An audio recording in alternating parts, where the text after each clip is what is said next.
E o ex-presidente Jair Bolsonaro disse que avalia, junto a advogados, os limites das medidas cautelares impostas pelo ministro Alexandre de Moraes, do STF. Nos últimos dias, Bolsonaro evitou falar com a imprensa depois de ter sido advertido pelo magistrado.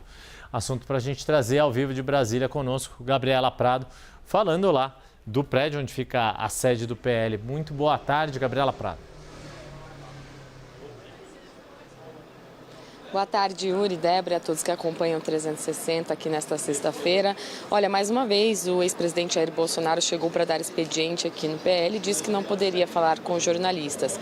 Como ele mesmo anunciou ontem, os advogados dele têm dúvidas do que ele pode ou não dizer e por isso estão avaliando a decisão do ministro Alexandre de Moraes.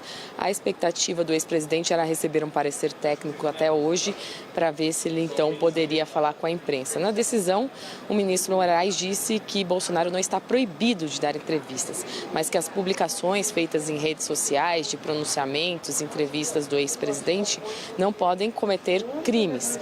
E ele citou o exemplo de quando o ex-presidente foi à Câmara dos Deputados, mostrou a tornozeleira eletrônica, falou que estava passando por uma suprema humilhação e isso foi usado pelo filho dele, que também é investigado, o deputado federal licenciado Eduardo Bolsonaro, em uma publicação nas redes sociais.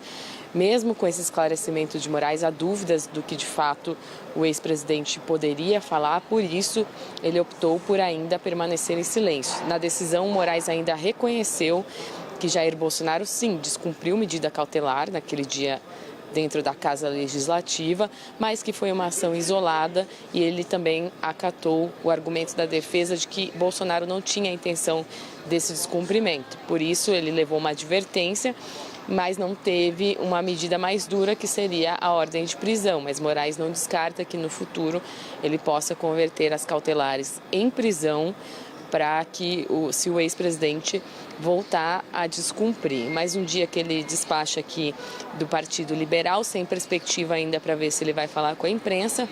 E como nos outros dias, ele deve deixar a sede do partido da região central de Brasília por volta das 5h20, para cumprir também uma outra medida estabelecida pelo ministro, que é o recolhimento até as 19 horas da noite. Ele precisa estar na casa dele e durante todo o fim de semana ele também deve permanecer na residência aqui em Brasília. Volto com vocês.